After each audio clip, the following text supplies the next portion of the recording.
Happy Friday, welcome back to Drinking by Myself. My name is Emma and this is Balancing the Books. If you're new here, Balancing the Books is a game that I play every single month where I add up all of the books that come onto my TBR and all of the books that go off my TBR, and I try and make those numbers balanced. I have said that exact combination of words so many times. At the beginning of March, I started with 48 books on my TBR waiting to be read. The first thing that I need to tell you is just to quickly correct something from last month. So at the end of last month's Balancing the Books, my numbers were not balanced, and so I had to unhaul something to balance them out. And I chose to unhaul The Book of Form and Emptiness by Ruth Ozeki. And quite a few of you in the comments told me that I was wrong to do that. And also, then the Women's Prize long list came out and it was on the list, so I kind of suddenly thought, actually I do want to read it. So I made a little switcheroo. Before the book had left my house, I stole it back out of my donation pile and I instead unhauled The Cat Who Saved Books. That looks like a really, really cute, lovely book, but maybe, I just don't know when I would have picked it up. It's maybe like not my genre particularly, so I swapped those around. So that still means that I end up with 48 books on my TBR at the beginning of March. Let's see what happened next. But before I do that, I want to thank the very kind sponsors of this video, Ana Luisa. I've been working with Ana Luisa for a long time now. I'm such a huge fan of their jewellery. It is basically all I wear anymore. I'm just always coated head to toe in Ana Luisa jewellery, and this month they sent me 3 new pairs of earrings to show you, which is so exciting. So I'm going to leave a link in the description box below. If you click my link, you can go over to the Ana Luisa website and browse their amazing sale they're having at the moment. Buy one, get one at 40% off. This is timed particularly well for Mother's Day in the US. Our Mother's Day already happened over here in the UK, but it is May, I believe, in the US. So if you're looking to buy something for your mother, for someone in your life who is a mother, this is a really great present, really great way of making someone feel so special and loved. It's a really thoughtful gift. And Ana Luisa jewellery is just amazing. It's such good quality. It's all really sustainably made. They're a company that I really agree with their mission. And as I'm going to show you in a minute, they love booktube because they have actually got booktubers involved in designing some of their jewellery, and that is, I will show you in a minute, one of the pairs of earrings that I chose is a booktube special. So like I said, please do click the link in my description box below to go over and browse their amazing selection. It really helps me if you use my link to go and do that. It helps me keep getting funding for this channel. So do click on that link and go through and have a look at the amazing selection. They get new jewellery lines in all the time and I'm obsessed. So let me show you what I've currently got in my ears. This dangly one is the Avery earrings. So these cost £45 full price, and they're really versatile. So I've got quite a few piercings in my ears. I was thinking I could like wrap them around. There's different things I could do with this. At the moment I've just got them dangling like this. Then next over I've got the Toda earrings in green. Green is my favourite colour, so I could not resist. These ones are £54 if you get them full price. But remember, there is a sale on. And then for the grand finale, these beautiful earrings were designed by the booktuber Noelle. So these are called the Noelle earrings in the colour Mythical Blue, and these are £69 full price. Once again, if you click my link and go and have a look at the website, you will see that you can buy everything for buy one, get one 40% off. Ooh, look how beautiful these are.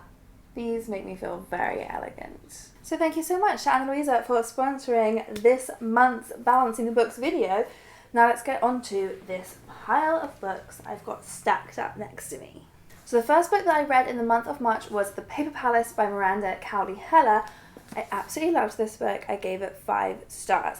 So this book is set, it has 2 different timelines. So in the present day, the book is set just over 24 hours. So our main character has just, the night before the book starts, slept with a man who is not her husband, but who is her childhood best friend. And they've got this long history of feelings between them, which we then explore because the other timeline takes us all the way back to when our main character is a child, even before, we start with her parents. And then it follows her life all the way up to present day. So we span about 50 years and get all of the context for her relationship with Jonas, who is this man that she has just slept with. Our main character is called Elle, and she's married to a man called Peter, who we also learn the context and the history of their relationship. And he is also a very loving man. They have a very special relationship as well. So it's a really complex situation that she finds herself in. I thought the book was so beautifully written. There is a lot of darkness, especially in the past. We go back and there's a lot of traumatic events that have occurred in Elle's life. But despite all of that darkness, it stays this really gentle, in a way, beautiful novel. It's set on the waterside. So the Paper Palace, where they stay, is this kind of old summer camp on the side of a lake, and Elle is very into swimming, so we spend a lot of time by the water, a lot of time in the water, and it gives the book this kind of watery feeling. I don't know how to explain it better than that. It's almost dreamlike, and I just found it really powerful. The book is about regrets, and regretting the things that you haven't done, regretting the things that you have done. There's a quote in the book that I loved, there are two things, I'm paraphrasing, I can't remember how the quote went, but it was something like, there's two things in life you'll never regret: a baby and a swim. And I really liked that as a quote. You'll never regret a swim. Unless you get eaten by a shark, and then you might. I finished The Paper Palace on the 1st of March, and on the 2nd of March I finished We Had to Remove This Post by Hanna Bervoets. This is a little novella about content moderating. Our main character works for a social media platform, and her job is removing the posts that aren't supposed to be there. So she and her team all get this really kind of skewed perspective on what is and isn't acceptable, and these really strict guidelines for what makes something content that can stay online or content that needs to be removed, and it really messes with their own moral judgment and their own ethics. And so it gets increasingly darker and darker in this little short story, and I really, really enjoyed it. I did think it ended a little bit abruptly, as short stories often do, and as novellas often do. I felt like I wanted more, and I wasn't quite sure what to make of the ending, but I enjoyed the dark ride. And then on the 3rd of March, I finished Galatea by Madeline Miller. I read this one all in one sitting. It's a tiny little book. So first 3 days of March, I was like, I am on a roll. This is going to be my best reading month of all time. Spoiler alert, that didn't keep going. I loved Galatea. You may have seen I did a video where I read Galatea and then was inspired to set up a BookTok account and only post videos about Galatea. I haven't been keeping it up. It was a short-lived love affair with BookTok, but I did really enjoy it, so I kind of want to start again. Anyway, Galatea. This is by Madeline Miller, who is the author of Circe and Song of Achilles. We know that she loves mythology. This one's a little bit different from her others because it's kind of set outside time. It's not explicitly set in ancient Greece, but it is inspired by the Greek story of Pygmalion, who carved a woman out of stone, and then he fell in love with her and married her because she was so much more obedient and pure than any real human woman.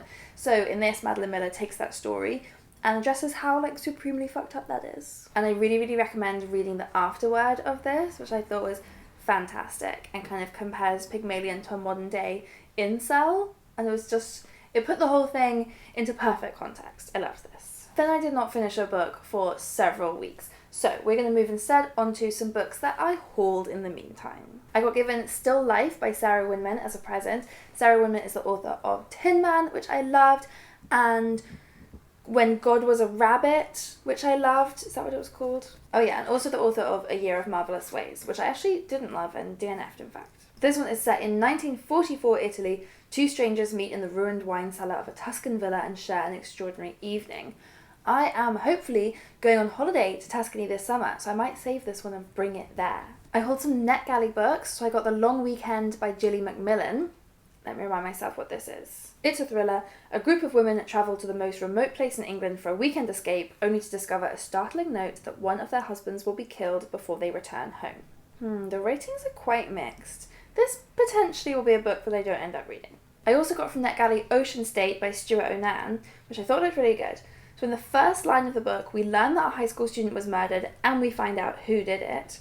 And the story that unfolds from there with incredible momentum is thus one of the build-up to and fallout from the murder. I really like when thrillers or mysteries are twisted like that, where it's not all just based on the suspense of finding out the answer, because once you've read enough of those, there's only so many answers it could have been. So I like when instead they give you all the answers and the tension is in finding how it happened. And the final one that I hauled from NetGalley is the book that I'm currently reading, Plain Bad Heroines by Emily M. Danforth. She's the author of The Miseducation of Cameron Post, which is a book I really, really loved. So that was a YA novel, though I felt like it was a very adult reading YA novel. And this one is an adult novel, but it's much more casually written in a sense. It's got more of a young person's voice in it, whereas Cameron Post was very, very slow-moving and descriptive. So they're very, very different books, and I won't go too much into Plain Bad Heroines because I'll do my proper wrap-up In next month's Balancing the Books, I'm only halfway through at the moment, but it's essentially about the making of a film based on a book, based on a book, based on a story of these two girls who fell in love at a boarding school and were obsessed with this potentially cursed book, and then they got killed by being swarmed by bees, and these bees seem to be like haunting all of the different variations of that media throughout. There's a lot going on. I'll explain it to you next month. Here is another book that I got as a present, Klara and the Sun by Kazuo Ishiguro.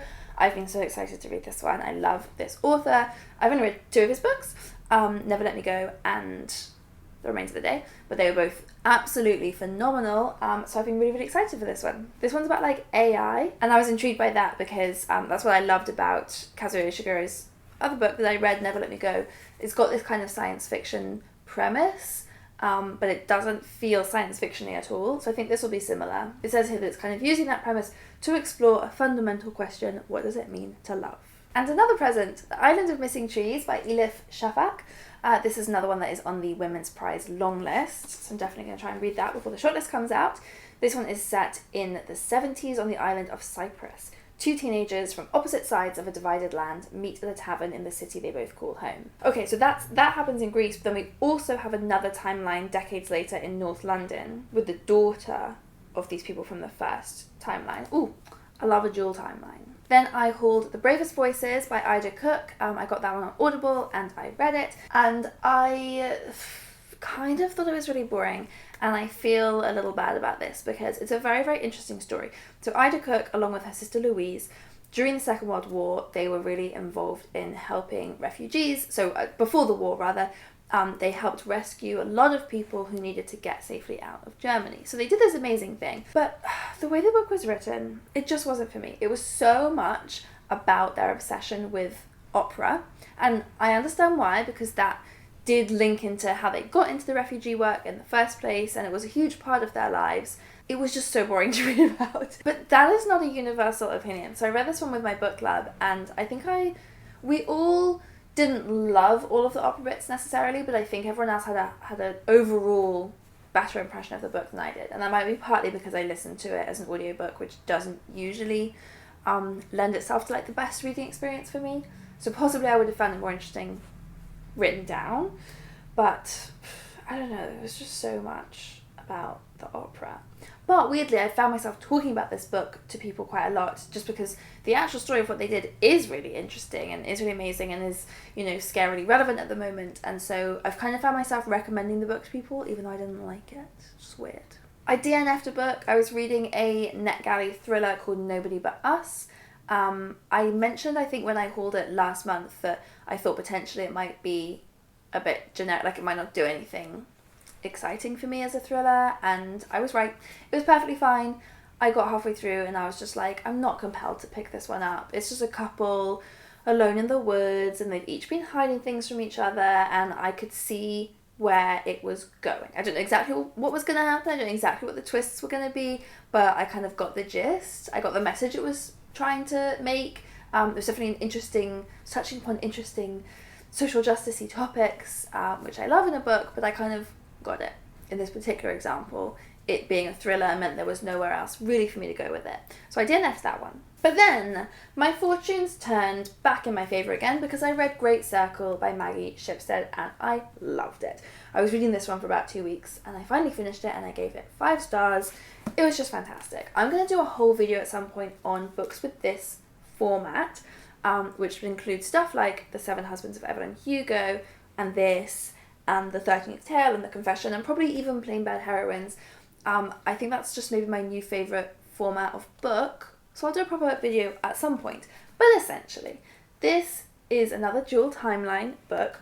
In the past, we meet a female pilot who we know that in 1950, she set off to fly around the world, and she nearly made it, but didn't quite and went missing, and her body was never found, but they eventually found the wreckage of her plane, and they found her notebook, her flight log saying what had happened, and then that book was published, and then it was adapted into a novel, and then it is now being adapted into a film. You see what I mean? It's the same as Plain Bad Heroines. And so the other timeline we follow is in present day, we meet the actress who is playing her in the movie. Let me get their name so I'm not confused.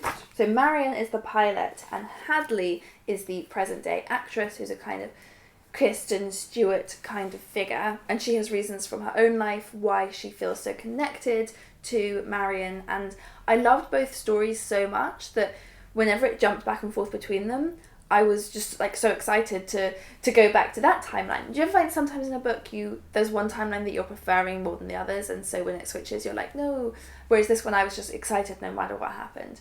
So yeah, this was another definite 5-star read. I don't know how to choose between these two as my 5 stars of the month, but I think this one might just edge it out. It's got really interesting stuff in here about storytelling and these different variations of how Marion's life story was told, and how we try to tell stories to understand each other, but how we never really can understand each other, and how there's different versions of truth in different people's stories. So I loved all those different interpretations. It was just fantastic. I hope this wins the Women's Prize. Then I read a book called Cursed Bunny, which was a short story collection, and I don't have it anymore because I unhauled it. It was fine, it was a 3-star. You can see me reading it in a vlog, which I will link to below. Oh yeah, I've got a few of these. So you can see me talking quite a lot more about Great Circle in a reading vlog that I did that was just like over the course of one evening where I finished it. So I'll link to that below. That was called Instagram Controls My Reading Vlog. And then I read Cursed Bunny in a video called Reading Books I'm Nervous to Read. I was nervous of Cursed Bunny because it is a horror, and I was right to be nervous because it was gross. There were some of the stories that I really, really enjoyed, and there were some that just like right over my head, didn't understand the point of them. So overall, I'm not keeping that book as one of my treasured collection. Also in that same video, I read Mother for Dinner by Shalom Auslander, which I really, really enjoyed. This is a satire about identity. So our main character in this is a man called Seventh. His whole family are named 1st, 2nd, 3rd, 4th, etc, etc. There are 12 of them, 13 actually, because one of them is called Zero. And anyway, they are a family of cannibal Americans. That is their cultural heritage. And this book is about their mother, who is very, very attached to their culture. She is on her deathbed, and her last dying wish is that they honour their traditions and that they eat her. And Seventh, at the beginning of the book, has distanced himself entirely from his past, but he works in publishing, and there's quite a lot in there about the different identities that they're looking to publish stories from, and all of that is pretty funny. The book overall was very laugh out loud funny. It is also quite grotesque because it is, after all, about cannibals, and there were moments where I was slightly put off my food, I guess. It's quite nauseating at times, but it was very, very funny, and it was very clever the way that this book explored identity and heritage and everything. It's not giving a clear answer one way or the other, it's just exploring the ways in which culture and identity is really important, and then the ways in which it can limit us. The final book that I attempted to read for that Books I'm Nervous For video was Master and Margarita, and I DNF'd it pretty quickly because it was so weird, and I will attempt it again one day. I know it's a classic, it's a very beloved book. I think I would have to know a lot more about Russian history to even know where to start with this, and at the time I started reading it, I just was like, nope, not today, Satan, which is actually relevant because the book is about the devil. And finally, the last 2 books I'm going to show you, you may not remember, but back in my December Balancing the Books, I talked about how I got given 2 books as Christmas presents, and then I accidentally left them on the Isle of Wight at my parents' house, and so I finally, this month, went down to visit them, and I got them. So these are some late editions, but I will haul them this month. Case Histories by Kate Atkinson. I've never read any Kate Atkinson and have been so intrigued. And just looking at the back here, Stephen King says that this is not just the best novel I read this year, but the best mystery of the decade. So that's high praise from Mr. King there. And then the second one was Temples of Delight by Barbara Trapido, which is described here as a baroque romance of untimely deaths, orphan babes, stolen novels, canny nuns, and dark, forceful lovers.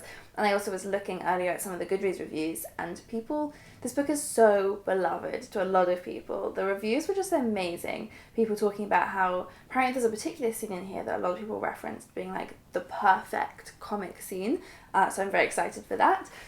People just sort of saying how magical this book was. So can't wait for that. Which means that at the end of March, you will see that my books are actually somehow miraculously balanced. Which is a relief to me because I don't want to go through the psychological effort of culling books from my shelf a second month in a row. I just can't do it. I'm not strong or brave enough right now. So thank you once again to Anna Louisa for sponsoring this video, and don't forget to click the link in my description box below to go through and browse their website so you can have beautiful ears just like me. And of course, don't forget to subscribe to this channel for more videos from me like this one. I've got lots of really exciting books that I'm reading over the next few months, so you're going to want to tune in to find out how they go, what I think of them, and whether I think you should read them too. Goodbye!